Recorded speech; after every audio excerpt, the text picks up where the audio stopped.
Good afternoon, and thanks for joining us today on the fiscal 2027 second quarter results conference call. Our press release, SEC filings, and a replay of today's call can be found on our website. Joining me on the call today is Mark Benioff, Chair, CEO, and Co-founder, and Robin Washington, Chief Operating and Financial Officer. We also have Patrick Stokes, President, Applications and Marketing, and Miguel Milano, President and Chief Operating Officer, joining us for the Q&A portion of the call. Some of our comments today may contain forward-looking statements that are subject to risks, uncertainties, and assumptions which could change. Should any of these risks materialize, or should our assumptions prove to be incorrect, actual company results or outcomes could differ materially from these forward-looking statements. A description of these risks, uncertainties, and assumptions and other factors that could affect our financial results or outcomes is included in our SEC filings, including our most recent report on Forms 10-K, 10-Q, and any other SEC filings. Except as required by law, we do not undertake any responsibility to update these forward-looking statements. As a reminder, our commentary today will include non-GAAP measures. Reconciliations between our GAAP and non-GAAP results and guidance can be found in our earnings materials and press release. Before turning to our prepared remarks, Mark and Dario just announced Cloudforce a few minutes ago live on CNBC. Let's roll the clip. This is really the best of both worlds. This is the number one AI in the world, Anthropic, and the number one CRM, Salesforce, coming together for the first time in an incredibly powerful way to build a new product called Cloudforce. It's really a first in the industry, Jim. We've never seen anything like it. It's completely exciting. I think that this is the way all enterprise systems are going to run in the future. We've found that this combination product that we've built together is the most useful thing in accelerating it. You know, within Anthropic, for a long time, we've been accelerating the research teams within Claude. But this is the first time that we've really been able to incredibly accelerate our go-to-market efforts within Claude. And we want that for all the other enterprises. And me and Mark want to bring it together to everyone. We've already worked with Salesforce in a number of ways. We're big users of Salesforce. Salesforce is big users of Claude Code, of CoWork, of other tools. We've put products like Claude Tag in Slack already, which is a part of Salesforce. And now this combination is a way to gain something that's, it's 1 + 1 = 3, something that's bigger than the sum of its parts. My chief commercial officer was just demoing this for me with some of the internal stuff we do within Anthropic, just half an hour ago, where he asked, what are the biggest accounts that Anthropic is trying to close now? Like, give me a list of the biggest accounts. Talk me through the risks of each one. All the data, all the information comes from being managed in Salesforce. But the conversation, the interaction, that comes through Claude. And so you can see how these two things can be more than the sum of their parts. Why this is exciting is it's a perfect complement.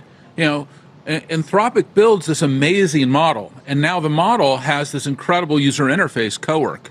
And when you take CoWork and then you're able to put it right on top of Salesforce, it's able to bring the data, the applications, the semantics, the agents themselves, and build complete applications, a total user interface to let you get all the value out of Salesforce that's been trapped. So customers have put hundreds of billions of dollars into Salesforce. There's a huge amount of value that can be unleashed through this combination. And with that, let me hand the call to Mark. Well, thanks so much. I'm really excited to have the call, and it was great to be on CNBC with Dario announcing Cloudforce. We're going to get into that in more details as well. And before I get into all of that, I really want to start here at the beginning and talk about the SaaSpocalypse. I think you can see from the results, net new AOV growth, it's the strongest in 4 years. Skeptics really said that seats would decline, and also that Agentforce Sales and Service and Slack, all seats grew year over year. Skeptics said customers would leave, but attrition was near its lowest level ever. Skeptics said pricing power would erode, and A1E and A4X bookings more than doubled quarter over quarter. And contract length terms improved across all segments and new business and renewals. And agentic use, use of the platform, it surged 6x, sixfold, via Model Context Protocol calls and CLA calls, Apps are not dying. In fact, they're growing. And 9 of the 10 AI companies, like you just heard from Anthropic that's standardized on Salesforce, use Salesforce and Slack. Their spend is up 435% year over year. Frontier models depend on CRM. They make sure that it works, that it all comes together. They not replace them. Let me start from the beginning of my script and actually read my prepared remarks for you so you can really understand our vision for the future of where Salesforce is now, where we're going, and we cannot wait to get all of you to Dreamforce because we have some incredible things to show you. Look, we're here in Salesforce Tower in San Francisco. I want to welcome all of you, and I'm thrilled to share the tremendous progress we've made and the momentum we're seeing across the business. As everyone can see, we just had one of the best quarters ever, and we outperformed on all of our key metrics. And as I just went through in all these key metrics in these key areas, this nonsense of this SaaS apocalypse, I think it's time for it to stop. That's why I'm so excited about Cloudforce as well. It really shows how we're bringing together the world's #1 AI and the #1 CRM. It's really the best of both worlds. We're combining Claude's extraordinary intelligence and reasoning with Salesforce's trusted data and applications and workflows and business rules and governance. And while Claude might have been, for example, for developers, now it's also for knowledge workers. And when you do that, you get something the world has never seen. This is a dynamic, deeply personalized interface that thinks, reasons, and acts. It's a truly game-changing experience for our customers. And I'm going to get into the highlights from the quarter, but before I do, I want to just tell you one quick story. And I'm going to get into more details on this. I just spent 2 months in Europe, and I had an exhaustive schedule. I won't go through all the detail, but I've never met with more customers in my life. And I was with one of our very largest, probably our largest customer in Switzerland, and I was sitting there with them, and we went through, and they spent maybe, I don't know, they spent more than $1 billion for sure with Salesforce. Yeah, they spend about $100 million a year with us. And I'm talking with them, and it's a great meeting. It's 3 hours. And then at the end, we're like, now I want to show you this thing. We haven't shown it to anybody yet, and we'll show them Cloudforce. Because the head of all of our operating units have been using Cloudforce to run their businesses inside Salesforce this quarter. It's one of the reasons why we're getting such great performance. And all of a sudden, literally, I could see the customer's mouth just dropped open because it was astonishing. They were seeing that we were able to reveal this value that had been trapped in their systems, okay, right into this dynamic user interface. And they weren't having to hire all these FTEs and all this stuff to get it going. It was building these apps on the fly for them using the foundation that they had spent 2 decades building with Salesforce. Now, I want to get back to the quarter. We had record revenue and EPS, strong margin performance, CRPO accelerated. It was up about 14%. Look, we generated $1.1 billion in free cash flow. That was up 81% year over year. I'm going to come back to that in just 1 second. And our AI business, just incredible momentum. Agentforce ARR, it hit $1.5 billion. Our ARR for AI and data is about to cross $4 billion. Really helps, I guess, that we have 15,000 pure account executives. Huh, Miguel? And the number of accounts with agents in production grew 70% over last quarter. We had great wins with Deutsche Telekom, met with them when I was in Europe, FIFA, met with them, NTT Data, I met with them, Cisco, all expanding their AI investment with us. Great companies, by the way, great visions for the world, and really exciting executives leading their companies who have tremendous vision for what they're going to do with their company using this new technology. And we also completed a multi-billion-dollar agreement contract expansion with the U.S. Army. The Army Human Resource Command expects to drive up to 55 million Agentforce conversations every single month. Amazing. The Secretary of the Army took me aside and said he finished recruiting 4 months early because he was able to use not only the power of all of his human agents, but AI agents as well. That was the Army being all they could be. And I'll tell you, we're expanding into markets and seeing an incredible success. We launched Agentforce IT Service in November, and it already has more than 450 customers, including NYU Langone Hospitals and McAfee, conversions from ServiceNow. I think that's very exciting, that we can see that more companies coming into our platform, and as they come into our platform where we expand it to be not just sales, not just service, not just marketing, not just commerce, not just analytics, but also IT service and other critical functionality, all of that can be revealed and now rendered through the Agentforce user interface. The more that's in the platform, the more Cloudforce is going to be able to deliver for it.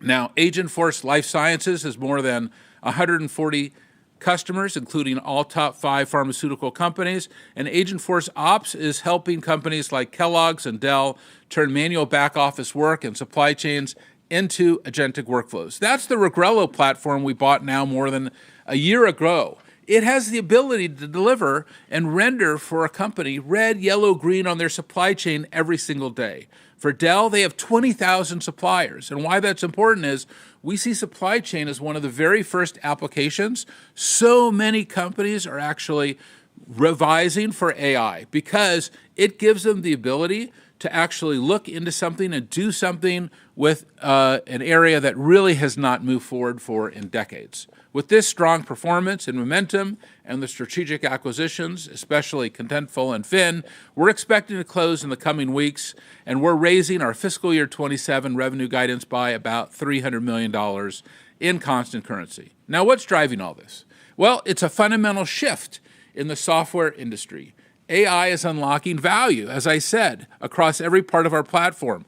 AI is able to look into the platform and say, hey, I can see this application construct, I can see this user model, I can see this sharing model. I can put all of this together and deliver value in a totally new way. I've never seen a moment like this in my life, but for our customers, the question isn't whether AI is transformative, it's actually how they get there. And I want to talk to customers every single day. That's why I was in Europe. Most of them have not started their AI transformations yet. If you talk to most CEOs, they may say they have a project or they have a failed experiment or they were told to build a model, but it didn't work out for them. That is not AI transformation. We're going to see AI transformation, and you're really going to see AI transformation when you start using Cloudforce. And the reason why I feel so strongly about that is I've seen it here at Salesforce. For our operating unit leaders, when we gave them Cloudforce, they came back to us and said, I built this app, I did that, I did this other thing. That was so exciting. They built their businesses on not just a few core systems. They're not going to just rip out how their company just runs to get to AI. They want intelligence delivered inside the software they're already using to run their business. And that's what Salesforce, that's what Cloudforce is going to do. So I show them Cloudforce, I show them reasoning across their Salesforce data and workflows. I can show it right inside Cowork. I also show it right inside Slack. One click to deploy, and their path to AI transformation just opens up in front of them. It's pretty incredible. It's a great experience as a software executive to see the customer's reaction. And this is what we're building with our new enterprise harness. So this new enterprise harness, AI Force, you're going to hear a lot about this at Dreamforce. First, you're going to hear a lot about our data layer. You're going to hear a lot about how we've invested in the federation and integration and harmonization of data. That's why we bought MuleSoft. It's why we bought Informatica. It's why we built Data 360. You're going to hear about our application layer. Of course, sales, service, marketing, commerce, analytics, as I just said, supply chain or ITSM, all the different components, field service, all in the application layer. In that application layer, then the agentic layer on top of that, and then finally the interface layer. These 4 layers, data, apps and semantics, agents, and interface, when it's turned on together, that is when you start to see the true enterprise transformation. And I'm confident that when you come to Dreamforce for your own company, since so many of them are already on Salesforce, you're going to see how you are going to be able to transform as well. Now, let me show you what this looks like for Athena Health. Every time someone needed a case summary or opportunity insight, they had to ask IT to run a report. So they used Data 360 to bring together all the product usage and account data from across their systems to create a single source of truth. Then, with AI Force, this new user interface harness that sits on top of our core systems, they've connected all of it to their AI, complete with the context and the permissions that already lived in Salesforce. Now, employees across every level can get instant answers from real Salesforce data, from real Salesforce metadata, and all of the sharing models and security models. And all of this is done with zero data retention. That means no data goes to any model. It all stays in your company. We started engineering that in 2023. We have been perfecting it over the last 3 years, and we audit it, and we are sure that that data is staying with you without ever opening a browser. The usage and the value they're getting with Salesforce is going way up. This is the future of enterprise software. And I'll tell you what it's not. This is not the SaaSpocalypse. This is not the SaaSpocalypse. As I said earlier, we've been hearing about this for the last 2 quarters, these dire predictions about the end of software and how the models eat everything. But none of them have come true for us, and I don't even understand how they could possibly come true. Look, models, you have to remember, models are probabilistic systems. They're non-deterministic systems. But our system, those 4 layers that we talked about with data and apps and semantics and agents, those are deterministic systems. But when you put those 2 things together, that's a level of value we've never seen before. We've been told our growth would slow, that net new AOV growth would not, continue to grow, and yet it's the strongest it's ever been in 4 years and significantly outpacing AOV growth. And by the way, did you know that Salesforce has higher free cash flow than Costco, Coca-Cola, Home Depot, Ford, Disney, Pepsi. Oh, we also have higher revenue growth rates than Costco, Coca-Cola, Home Depot, Ford, Disney, Pepsi. By the way, all of them are great Salesforce customers too. I love all those companies and all those CEOs. But we have higher free cash flow and higher growth rates than them. I just think it's important, for speaking directly to the analysts who cover us, to actually look and compare our business metrics against those others so you can really see what we do and how we're doing. Our seats were supposed to decline. Instead, Agentforce Sales, Service, and Slack all saw year-over-year growth, and we were told customers would abandon us. But attrition is near its lowest level ever. I know that you know that because you're calling all of our customers asking them. So we're told customers would pay less for our products, but what Miguel was about to tell you is they're upgrading. And A1E and A4X bookings, they more than doubled quarter over quarter. We're told contract lengths would shrink. Well, they improved across all segments. And we're told agents accessing our system would kill apps. Well, actually, usage is exploding. Agentic use of our apps through Model Context Protocol calls and CLI calls also surged 6-fold, 6x. And we're told the frontier models would eliminate the need for CRM. Instead, they depend on it. And we're showing how 1 + 1 can equal 3. 9 out of the top 10 AI companies in the world use Salesforce and Slack. You know that. You're talking to them, companies like Anthropic, for example. Well, these companies, these 9 out of 10 top 10 AI companies, they've increased their spend with us by 435% year over year. Look at that great company, Replit. You saw them in the pre-show. It's an amazing company. Their sales team lives here in Slack with Salesforce as their source of truth. They've tripled the number of Agentforce sales seats. They're building custom apps that connect directly to Salesforce data and workflows. It all works together. By the way, Replit is a great tool on Salesforce. As you can see, AI isn't replacing Salesforce. It's unlocking more value across all 4 layers of our platform. Again, across the data layer, the apps layer, and the semantic layer, the agent layer, and the interfaces. Now, we all know that if your data is not right, your AI is not right. I've seen that over and over again in customers where all of a sudden we'll go in and try to show them some magic, and all of a sudden we'll go, well, are you really paying attention to your AI because your data quality doesn't seem to be exactly right? Well, all that data inside Salesforce now provides hundreds of petabytes of critical context so agents can actually understand your business. We're doing more to help customers clean up their data, to make sure that it's well harmonized, to make sure that they have the right level of data cleansing, building the right data warehouses, then our apps, well, they can be more valuable than they've ever been, because now they don't just run your business, they're running all of your agents as well. Think about it. There's more data inside Salesforce than any human can comprehend. A human works one record at a time. An agent works around the clock. It sees everything, not one thing. It reads across millions of records to find the perfect opportunity, forecast the quarter, and close cases. We know we've been using these models now for almost a decade. For a decade ago, I would sit in my staff meeting and I would ask Einstein, tell me how is the forecast going to turn out? And in many cases, it knew more than our folks. Why? Because it is able to see everything. So here's another great example, Uber for Business. They've got 30 onboarding specialists and a mountain of inbound leads nobody was ever going to reach. Their rules, their workflows, every deal that's ever gone through them. They've used Salesforce since the start of Uber, and all of that lived inside Salesforce. Now, this is how they sell. So they just pointed Agentforce at the pile, got to work, looked at their whole history of their whole company, all the institutional memory, everything that's inside Uber, now 6 weeks to launch, within 2 weeks, 60% more leads and converting.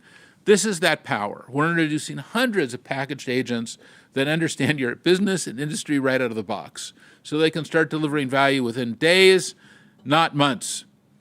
And now with AI Force, we're bringing all that to any interface. This is the magic moment. People don't have to come to Salesforce to get work done. Salesforce comes to them in Claude, in Slack, in ChatGPT, in Teams, wherever they want to work. And it's a shift from software as the interface to software powering every interface. Of course, this is already happening in Slack, which had a phenomenal quarter. It's the best acquisition we ever made, regardless of all the financial analyst reports that I read about 6 years ago when we bought it. We won't go through the details. It's water that's now all under the bridge. But let me just say this. When you look at Slack today, it is where work happens, and it's where these AI lives and work and can do things. And not only is it where human work happens, now it's where you can build together too with Slack codes. AI isn't trapped in a single player chat window. It's a teammate that works across all your people, finding the right agent, the right action, all in the flow of work, fueled by all the enterprise context that lives in Salesforce, the conversational context in Slack.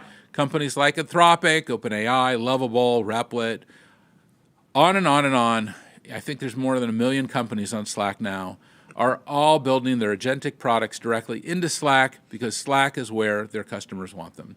And Slackbot is our fastest adopted AI product ever. 5 months after launch, it's got 1 million active users, up 150% quarter-to-quarter. If you don't have Slackbot turned on in your Slack instance and you're not using it every day, you are really missing out. It has the ability to read across all of your Slack data, and you are going to have insights into your business you just were not able to have before. It just makes you a better executive. Robinhood's a great example of what's happening. Robinhood needed AI adoption across its whole workforce, not just engineers. So what Vlad did was he put AI inside Slack, the place where the entire business comes together and connects to Salesforce, Google, Okta, and other systems. And now any employee can use Slackbot to surface past decisions and conversations, solve problems without engineering support, and Slack isn't just the best place to work with AI, it's also the best place to build with AI. We just introduced Slack Code, a shared space for teams of agents and humans to build together right where they already work. So when you combine Slack Code with Slackbot, it becomes an incredibly powerful multiplayer IDE. Okay, well, as you can see, across our whole platform, we're redefining how our customers build, deploy, and scale AI.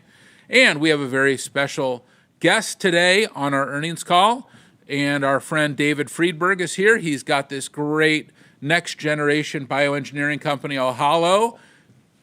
Welcome, David. Fantastic. Hey. Welcome to the earnings Thanks call. for having Great me, Mark. to have you. Hi. And they're changing how we feed the planet with a breeding technology that boosts crop yields by 50%, maybe 100%. He already sent me a can of seeds. I don't know if I'm allowed to talk about what I got or not, but it was pretty awesome.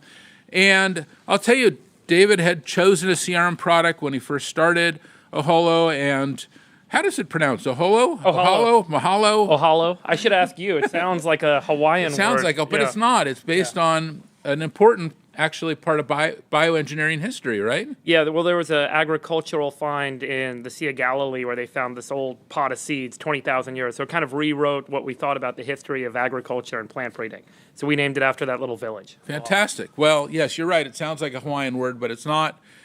And I know that you started with another CRM product we won't talk about, what it is, and but I remember when you called me and you said, well, maybe I'll try to vibe code this whole thing, whatever. Right. And then a few months later, it turns out we did a little vibe coding. Yeah, I did a vibe code to make a CRM product over the weekend, and you quickly realize just how much it takes to do maintenance, to do accounts, to do security. There's just much more to it, and we realized pretty quickly there are certain, I would say, software applications that are maybe verticalized where you have to build custom workflows that make sense for your particular business. But then there's platform software. And platform software, we realized pretty quickly, is really what we need to build our entire company around. And Salesforce is what we kind of decided to go with on CRM. We're already on Slack. We're not going to go vibe code Slack. We're not going to vibe code CRM. But then we build custom workflows, custom interfaces, custom prospecting tools at my sales teams. I've got agents that are out scanning public county databases, trying to find where farmers are planting what crops, what their names are, what their contact info is. I've got agents doing all sorts of prospecting. That interface gives my sales team leads. That integrates with Salesforce. They can then go run the standard workflows that are a little bit more standardized across verticals. And we can build all of our custom workflows in parallel and in concert with the Salesforce tool. Well, it's been very exciting, and I'll tell you, I'm thrilled to have you as now a large Salesforce customer. And one of your smallest, but yeah. Well, I would say large in terms of presence, in terms of, everybody knows you now, Dave, because your podcast is so popular. Yeah. The number one podcast in the world is what I heard. In San Francisco, for now. That's right. But what I want to know is this. So when you do think about the future and you think about your company and bringing the best of AI and the best of, CRM together, how do you plan to do that? Again, I think it goes back to this point about where do we create value? I'm not going to create value as a business by doing something that everyone else does. If everyone else is using Microsoft Excel, I'm not going to go build Microsoft Excel. If everyone else is using an ERP tool, we integrate with NetSuite, and I know that you guys have an integration with NetSuite. We're not going to go build an ERP tool, and we're not going to go build Slack. We're not going to build communications and messaging. We're not going to build CRM. We're going to build custom interfaces for doing plant breeding. We're going to build custom interfaces for prospecting customers. We're going to build custom interfaces for selecting the right product for a farmer based on my satellite and radar imagery that shows me what that farmer's field is going to look like next season, making an estimation, and then making the right product selections for him. So the interface to do that for my sales team, for my customers, that's where we add value. And then the actual following up with the customer, connecting with the customer record, making that transaction record, storing it, that needs to be done safely, securely. It needs to be done with the right account settings, the right access. That's what we're not going to go build. And that's really where the partnership works. Now, when we make a selection, it has to be a selection with standard, platforms that we can work with, that integrate, that have the integration capabilities, that have the ability to service and support. I'll give you another example. Just internally, we use Slack, right? That's our primary communication messaging tool. And in Slack, we've got an Ask HR channel now. And so we basically use Claude to set up an Ask HR channel that anyone in my company can ask the HR questions that they would normally spend time calling up the HR people saying, hey, I got this question. Ask HR has access to all of our internal HR documents. And it knows who you are, whether or not it can access your personal information. It knows standard benefits policies, and it can just answer all your questions for you through Ask HR. I don't need to go build a communications tool to do that. I can leverage Slack and I can leverage Claude to deliver that internally. It's another good example of kind of the sort of thing where we can build something custom using our internal benefits, our internal HR policies, but then we can leverage the platforms and Claude to deliver that. Okay, now because I'm a competitive person, I have to ask you this last question, which is kind of where I started. This all started because we were just talking on the phone about something else, because we're personal friends, and all of a sudden he said to me, yeah, I'm using this CRM product, and I'm turning it off completely. I'm not going to use this product anymore. Yeah. And then I was like, well, why? So can you just tell us the story? You had already invested in the CRM platform. This is one of our competitors, but you decided not. Now, you don't have to tell us who it was, but what are some of the features and functions that you saw in Salesforce that then gave you this ability to achieve all this productivity that you so badly desired? I wasn't sold. As great a sales guy as you are, I wasn't sold in our first conversation. I was still pretty reticent. I'm like, Mark wants me to do this. I'm going to do it for Mark, but I'm not sure. Okay, this is what I told my team. And there's a guy, great guy named Ben. Ben works at my shop, and Ben used Claude. He used Cursor, and he spoke to your Salesforce guys, stood it up. And what took us months of going back and forth trying to customize this other CRM tool and build the application and workflows around it that we needed, we were like pulling our hair out. We're like, let's just build it all from scratch. And that's when you and I talked.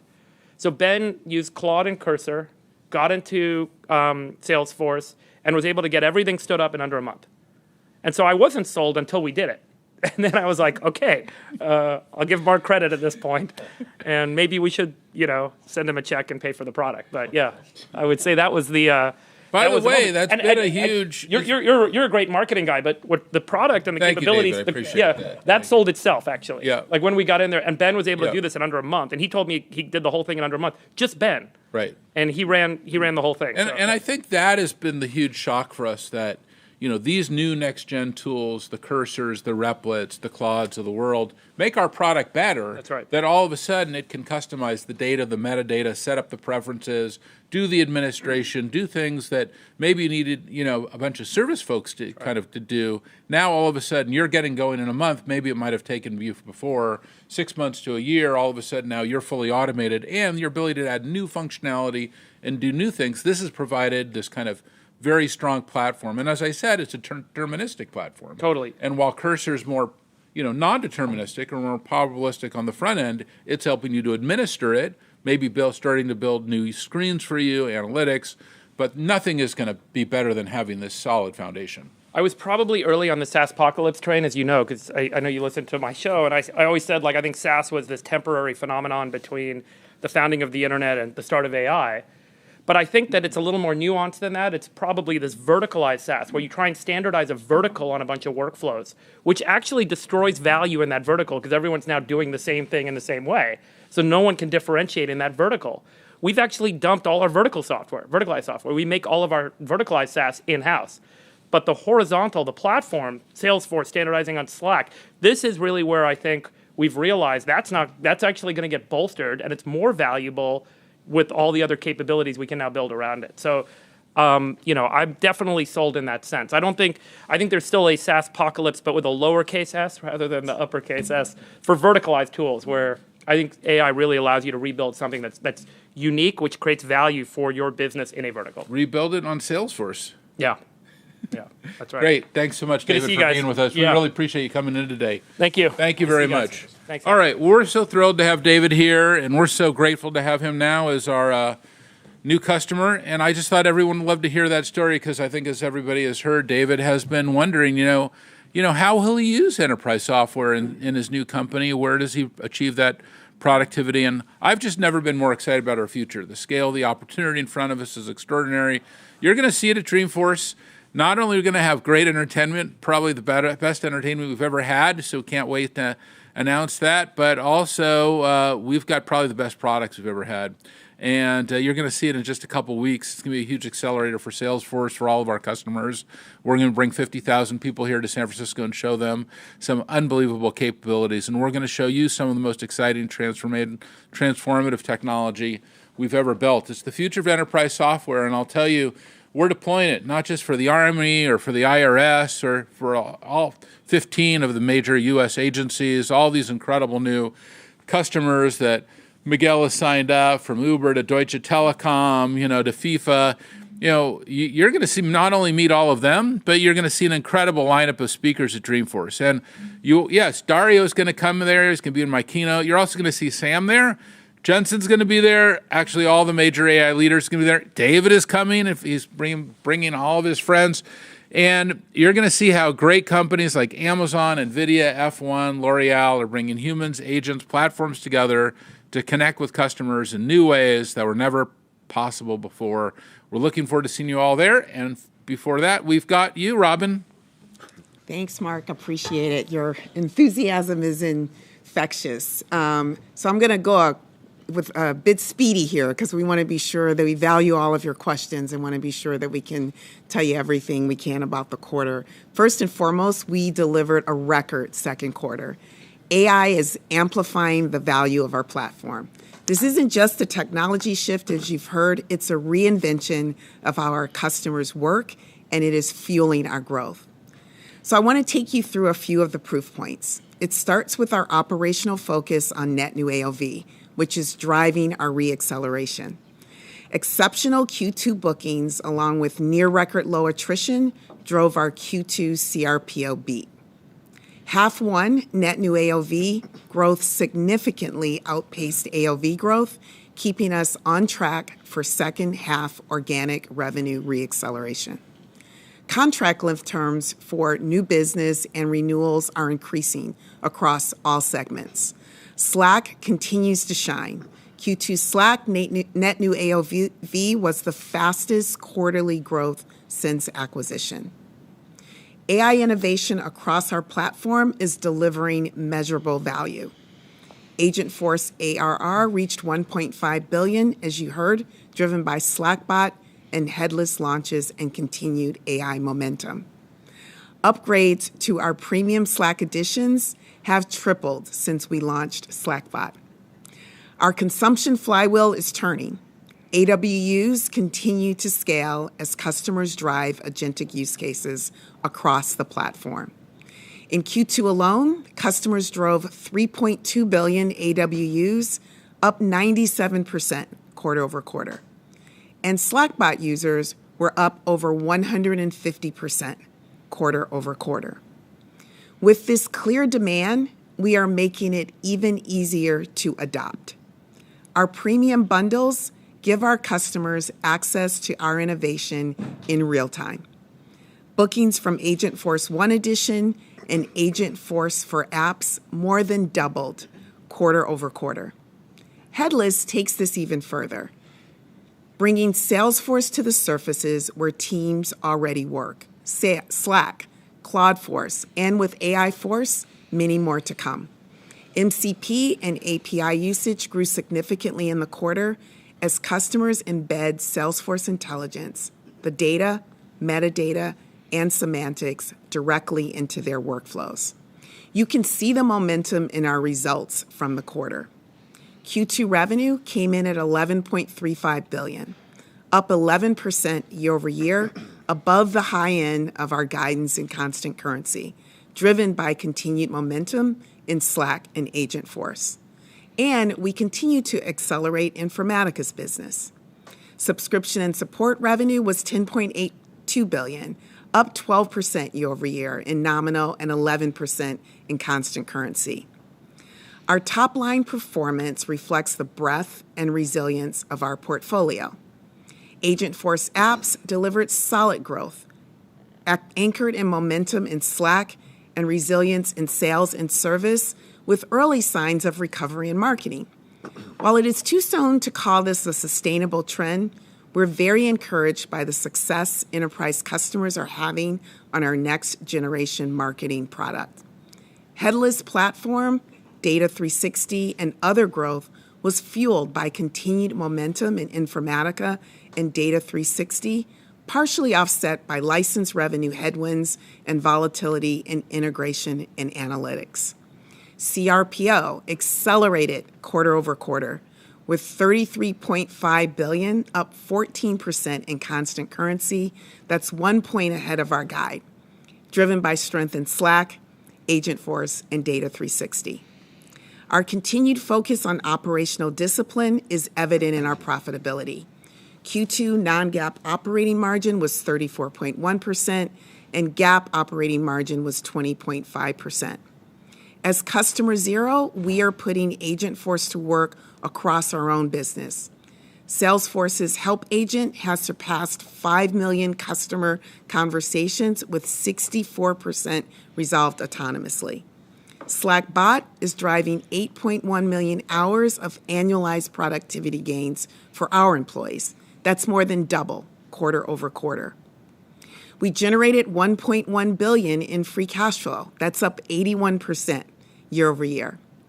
Execution of our $25 billion accelerated share repurchase continues. We expect to repurchase at least 14% of shares outstanding through this program, thus far at an average price of $176 per share. Our responsible capital return strategy underscores our conviction in our future. So turning to our outlook for the year, I want to walk you through the components of the $300 million constant currency raise to our revenue guide. We are raising our FY27 revenue guide for organic performance by $100 million. This is driven by the continued momentum in Agentforce, Data 360, and Slack. These areas of strength offset the continued volatility in overall license revenue.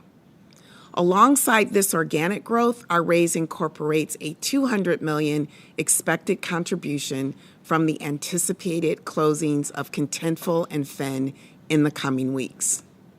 Of note, our FY27 revenue now incorporates a $100 million FX headwind compared to our prior guidance. This brings our updated FY27 guidance for revenue to $46.1 billion to $46.4 billion, resulting in subscription and support growth of slightly above 12% year over year and slightly under 12% in constant currency. We're holding our non-GAAP operating margin guidance at approximately 34.3%, and we're updating our GAAP operating margin guidance to approximately 20.1%. We continue to expect operating and free cash flow growth of approximately 4 to 5% year over year. So moving to our Q3 guidance, we expect Q3 revenue of $11.42 billion to $11.5 billion, growth of approximately 11 to 12% in constant currency. Q3 CRPO growth is expected to be approximately 14% year over year in constant currency. I do want to note that this does not include incremental contributions from Contentful and Fen, as we await deal closing to ensure accurate balances are reflected. In closing, building on the momentum from a strong first half, we are delivering record revenue and cash flows this year. We look forward to sharing more on our latest innovation and financial framework during Investor Day at Dreamforce next month and connecting with many of you here in San Francisco. So before I turn the call back over, I want to thank Mike Spencer for his incredible leadership of investor relations. His candor and clarity earned the trust of the investor community, and I'm personally grateful for his partnership. Luckily, he's not going far. He's now taking on a broader role in our finance organization. I also want to extend a very warm welcome to Mark Murphy as our new head of IR. He's covered Salesforce as a top sell-side analyst, going all the way back to our IPO. So he knows many of you and our story very well. Back to you, Mark. Thank you for the kind words, Robin. With that, we will move to questions. It is imperative that you limit to one question per analyst, and one brief question would be preferred because we need to move quickly. Sophie, please queue up the first question. We'll now begin the Q&A. For today's session, we'll be utilizing the raise hand feature. If you would like to ask a question, simply click on the raise hand button at the bottom of your screen. If you've joined us by phone, please press *9 to raise your hand. Once you've been called on, please unmute yourself and begin to ask a question. Please limit to one question. Thank you. We'll now pause a moment to assemble the queue. We'll take our first question from Kirk Materne from Evercore ISI. Please unmute your line and ask your question. Yeah, thanks very much, and thanks for taking the question. A lot of great things going on this quarter, but I have to ask about Claudeforce. And Mark, I think specifically, I'd love to understand how you and Miguel are going to be taking this product to the field. What are you doing with Anthropic to make sure that this gets out and gets into the hands of your customers as soon as it's available? And I assume, we can be seeing, Anthropic and Salesforce salespeople working, together to bring, a lot of value to both your collective customers. Thanks. Well, we're really excited about this product. This is the best of both worlds. It's the number one AI meeting the number one CRM and putting them together. As I said, when you do that, you get this incredible result, a radically different type of interface on top of Salesforce's entire platform. It's really powered by this incredible new AI harness that you're going to see at Dreamforce, AI Force. And that harness is able to power not only CloudForce, but a new version of Slack that you're going to be seeing, as well as Coworker, which is something inside our Lightning interface, and other amazing things as well. But once you have that enabled, then you're able to really unleash the power of our data, our applications and semantic layer, our agentic layer, and all of it comes to light in a whole new way. And I really saw it myself, as I said, in Europe, where we would really show these exhaustive demos to customers, and when they could see that all this value that they have in their systems that has been trapped becomes untrapped. But you also saw it here at Salesforce. This quarter, we actually released it to many of our executives all over the world, and many of those executives were the ones who were actually demoing it directly to those customers. That it was sales executives, or my most senior sales executives, my operating unit leaders, were showing CloudForce to our top customers already. And you're right, we'll also work hand in hand with Anthropic sales executives as well, and we'll do whatever we can to make sure that this becomes a huge part of our sales ecosystem. I think this is going to be an incredible opportunity for both companies. And I'd love for Miguel to come in and talk about his vision for how this has come together. And Miguel has been a huge driver of the relationship with Anthropic, as well as really broadening, the capabilities of both companies. Yeah, thank you, Mark. Listen, I've been obsessed with this Surface. I myself and a number of my leadership team have been using very profusely the Surface, connected. We've done it manually, connected the MCP servers, created skills on our own. So I just can't believe that we have now this product available. We are rolling it out to the whole enterprise, to the whole company. And then we're going to make it, Patrick, we're going to make it available to GA in September to everyone at Dreamforce. Every single seller of Salesforce will be demoing this product as one of the surfaces. By the way, we love Slack as one of the surfaces, but not everybody has Slack. They are complementary. Slack, you are working with your teams, is a multiplayer surface. With Cowork, you and CloudForce or Salesforce for Cloud, we are simply going deep and researching, understanding your business. By the way, you're able to engage also through Slack, through email with your team members. It's going to be very powerful. Every customer will be able to buy it. They will have to upgrade to our premium editions, and it's going to be a new wave of demand. I'm very excited about it. And Miguel, just give us just a couple anecdotes, because, I just know, when we turn this over to several of your European leaders specifically, and obviously I was in Europe for that time, and they started using it just even at the most basic level, the kind of things that they were building and the kind of things they could see about their business and how to drive their business forward really changed. Can you explain that? So currently, and by the way, this is what I want all our sellers to do, we're going to be living in three surfaces. What we built, and this innovation came from Europe more than the US. I'm very excited about that. We basically created a cockpit to understand the business. So you're saying that Europeans can innovate? Sometimes we can, I see. if they let us. Good. All right. Yeah. So we build our own agents based on Claude, and that agent inspects. They are our deputy CROs for all our businesses, and they inspect the business, the pipeline. They tell us if there is risk in the month or in the quarter. And I do one thing that is, Mark, you would love this. I talk, by the way, I do this on Slack. This is one of the surfaces. I do this at the time, Cowork, now is CloudForce. But I also do it in an app that I build with Cloud Code. So depending on the moment, I use one of the surfaces. But I do one thing that is very powerful. Every time that I visit a country, and don't tell anyone because I don't want my team to know. But essentially what I do is, okay, I'm visiting Italy. We have an amazing leader there, Vanessa Fortesa. She's a Forza della Natura. And I said, okay, give me all the opportunities, open opportunities for the month, and then send a Slack to every account executive, copying the whole chain all the way to Vanessa. telling them, look at the opportunity record, look at everything, make it sound like it's me.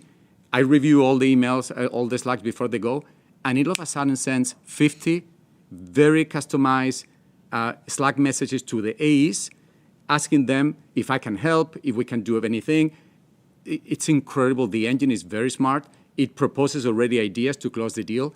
And then when I visit the country, everybody's mobilized. Everybody has been working over the weekend. Vanessa is crazy, running around, and we close deals faster. Yeah, very exciting. Thanks, Kirk. Sophie, we will take our next question. Our next question comes from Alex Zukin with Wolfe Research. You may now unmute and ask your question. Guys, thanks for taking the question and congratulations on a fantastic quarter.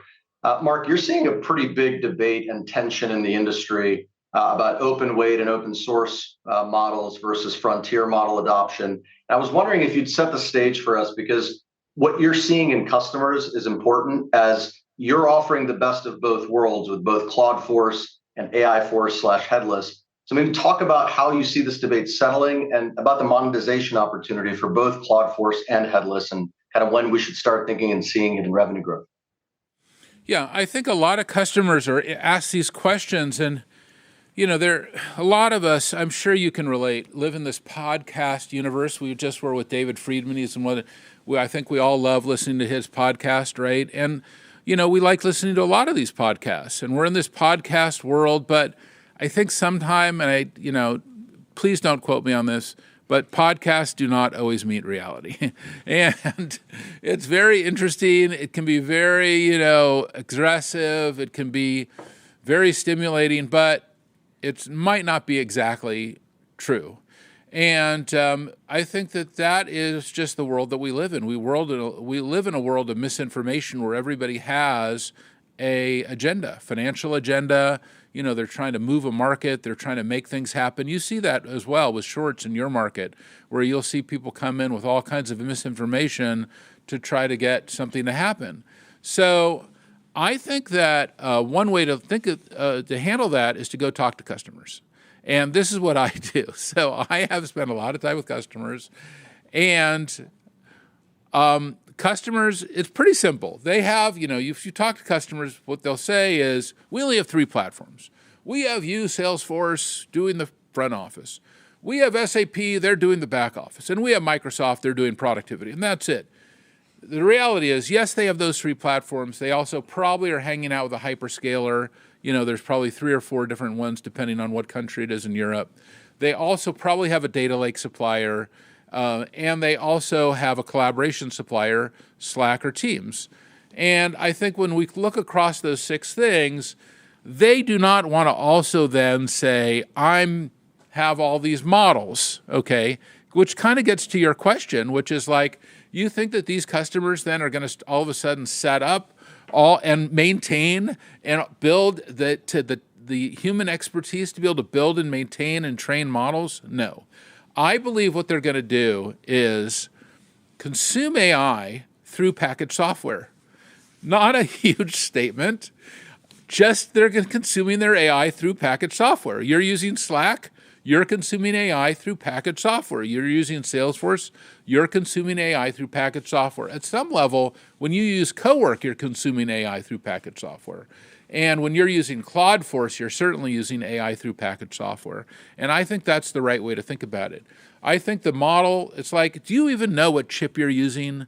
Do you really know what data center you're on? Do you know what router you're on, what switch, what type of fiber, what cable you're using, what interconnect you're using? At some level, will get abstracted back to kind of how the way the world used to be, which is we operate at a certain level of value, and I believe the highest level of value is at the application layer. So I couldn't tell you from my phone all the way through Salesforce and Slack, all the way down to what the hardware infrastructure is. And I shouldn't have to worry about that. But I do understand this layer up here. And those top 4 layers that I've articulated several different times on the call, that's where I live with the customers. I did not have one customer really say to me, tell me, are you going to be on open source or are you going to be on frontier?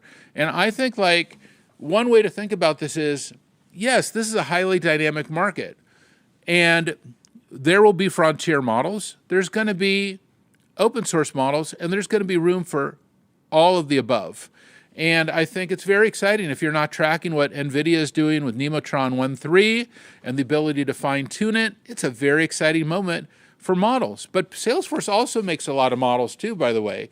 We have a lot of our own models that run in our platform. Our platform runs on our own custom models.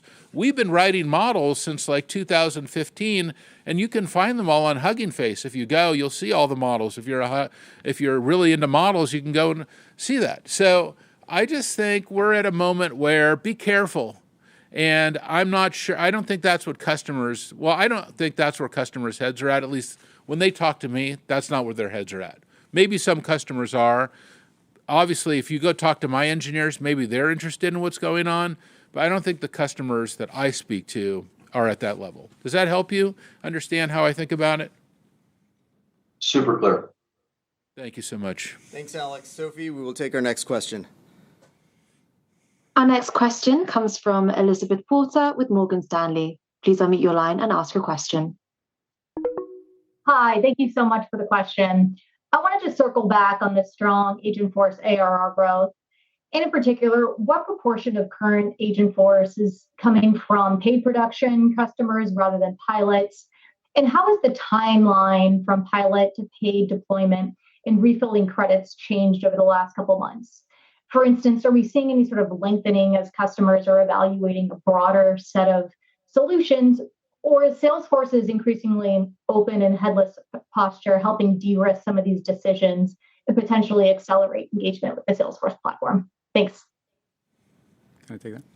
Yeah, I'm going to have it turn over to Miguel, but the first thing I'll tell you is, we offer our customers a wide variety of capabilities, products, and functionality. And you mentioned Agentforce is one. Coworker, if you haven't seen Coworker, it's our fastest growing AI product. We have another super fast growing product, Slackbot. We expect CloudForce to be growing super fast. Agentforce also is growing super fast. We have a lot of them. And what we're trying to do is let customers have very flexible capability so that they can choose all of them and grow with them as they want. And we have these new bundles that you've already heard about, and these new bundles let customers do that. See, customers want to buy and want to price in different ways. This is something I've learned really aggressively recently. Some are still buying by user and by agent, and that's important for them. Some of them want it by consumption, and that's important to them. Some of them are just basic usage customers, and they want to pay that way. Some of them even want to pay by outcome. And that outcome could be by a transaction outcome or a business outcome. Because customers want that kind of diversity in pricing, we've created a high level of flexibility. And that, I think, has really expanded our ability to sign very large transactions with our customers. Miguel, do you want to go into the details? Yeah, I mean, the top line numbers are obviously very impressive, but I like to go a little bit deeper under the hood. When you look just at bookings, not just the cumulative ARR, our bookings, Elizabeth, grew triple digit, so we doubled year on year. That was pretty fantastic. 50% of the bookings came from customers refilling the tank. So they consume, they use the flex credits, they want more, they raise their hand, we go there, which, by the way, is good for AE productivity because these sales cycles are very short. Their time to production is very important for us because consumption is very important to us. We bring customers in the funnel. We want to bring them down. The first thing is to get them to production. We added 2,000 paying customers into production. That's 70% more quarter on quarter. We are not happy with production only. We want them to really be ready to do the work. We are taking them to the enterprise. We show them everything, how to work, and then we leave. We call those agents consistently consuming. We added hundreds of consistently consuming agents down there. You've seen the down the funnel. You've seen the consumption numbers. The AWUs exploded. But for me, the most important thing is to see the live customers. I want to tell you one story if I have time on one customer. But if you want to write down names of websites that you can go right now and see the agents or call them, Bodewell, geappliance.com, Lululemon. If you're going to Mexico, Volaris.com, Aer Lingus, if you're going to Ireland, my two daughters are in Ireland now. You want to call Amazon Blink. You want to call Beberg. Amazon Blink's such a great example, Miguel. Will you just tell the story just briefly? I actually have the phone number. Yeah, Amazon Blink. Basically, if you have anything going on in your Amazon devices at home, you can call, voice call. But I'm actually giving you one because since everybody here is a business, I want to. If you need business insurance, commercial insurance, you can call one of the Berkshire Hathaway companies, Beberg, and I'm actually going to give you the phone number 402-200-3104. Just call. So 402-200-3104, and the experience is incredible because it's not just a chat. Is a voice that is anchored to your trusted context and that can execute across our deterministic applications. But anyways, I give you a bunch of websites, etc. But let me tell you one story of some of the agents that are working the enterprise that people don't see. Big digital platform company here in the US, 45 million AWUs is one of our largest, grew 14 times. We started this 6 months ago. In Q2, the AWUs, the consumption grew 14 times, 14-fold. And what it does is, they call it the activation agent. They go to all the merchants that are already registered with this platform, but they are not transacting. They're not getting money from the merchants. And the agents has 1,500 interactions every day, getting these dormant merchants alive, and then kicking, and then generating revenue. This customer, for instance, was one of the customers because we're meeting them where they are with pricing. They didn't want to buy up front and do a big thing. They just wanted to try and see the value. So now, Mark, we're negotiating we're giving two options, either outcome-based deal. We're talking, this is a $40 million customer for us. So it would be a monster deal on outcome-based, or it could be simply an AELA, unlimited agreement with millions of... I think that's the most important thing for us. I think that we've heard so many companies say, we're doing outcome pricing, we're doing this pricing, we're doing that pricing. We're just too big. We have to do it all. And so we've built these new flexible pricing schemes that let our customers choose the price that they want. And we're going to get more and more into that zone. But this last thing that Miguel said, that some customers want business outcome pricing, that's very exciting. And that's never been true before in enterprise software. And Miguel, one more huge announcement we had in the quarter was that Miguel is now our Chief Operating Officer. Congratulations, Miguel. Thank you. Yeah. Thank you. Thanks, Elizabeth. Sophie, we will take our next question. Our next question comes from Gabriela Borges with Goldman Sachs. Please unmute your line and ask your question.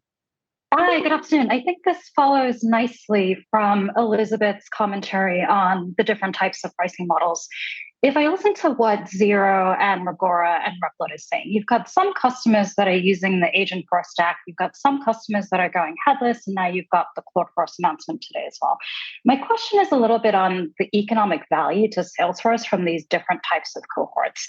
I know you're still figuring out monetization on headless. Do you think in steady state, you'll be able to capture the same type of ACV from customers agnostic of whether they do Agentforce or whether they do some sort of headless configuration? And then any early reflections you can share as you progress on figuring out monetization for headless would be very helpful. Thank you. Maybe I'll start, Gabrielle. It's a great question, and even going back to Alex's question as well, we feel really comfortable with, like you said, we're working through headless monetization, but just to further double down on Mark's point, what we ultimately think is predictability and flexibility is what's important to customers. And as Mark said, they're going to buy a lot of different type of ways. I think most importantly, though, we think with our new platform, AI Force, we really are going to unlock the potential for knowledge workers in great ways. I think that's going to be pretty impressive. The other thing is the way we're delivering this is through our premium upgrades that we also talked about. So they're going to get innovation in the moment. That is a early stage for us relative to our installed base, or our opportunity to continue to upgrade our customers to those premium editions that gives them instantaneous access to this innovation is an amazing future opportunity for us. So we feel really comfortable with the monetization strategy that we have, and most importantly, the flexibility that we're giving our customers that allows us to capture that. Just a quick thing. The AI opportunity, you can see it, first, augmenting employees. That's where our premium editions come very handy, because when you are on one of those premium editions, You basically have a limited usage to augment yourself as an employee. And then the customer-facing use cases, which is Monster. This is the digital labor world. It's Monster. That we monetize with ILAs, with flex credits. And here we meet customers where they are in their journey. Sometimes they want to buy as they go. Sometimes we just charge for overages. And many times they buy upfront a bunch of credits. I think AI surfaces is going to increase the demand across the board. What I can tell you is and we're measuring this, we're going to give you an update at Dreamforce, but we started last year. Customers that start the agentic journey with Salesforce, on average, they are already at double the AOV with a perspective of nearly quadrupling, 3 times to 4 times the AOV. Think about this. The only thing that I need to do is to convince every single customer, and that's why Mark is on the road from time to time, meeting customers, and convince them to come, like he did with David Friber, to come with us in their agentic journey. Because once they make the decision, That's right. double, triple, quadruple the AOV with us. Yeah, and I think that's what's really key.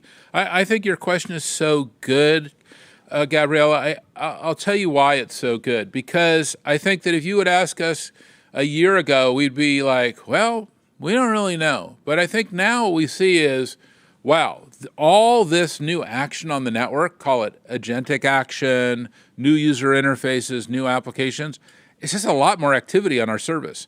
I mean, the amount of action at Salesforce on our service, the value that we're adding, the actual value that we can give to our customers is immense. So have we fully optimized that yet? No way.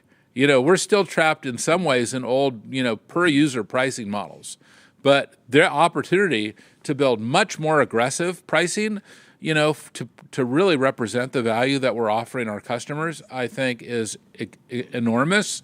And Miguel is really at the very beginning of what I think will be one of the most exciting journeys he's ever been on.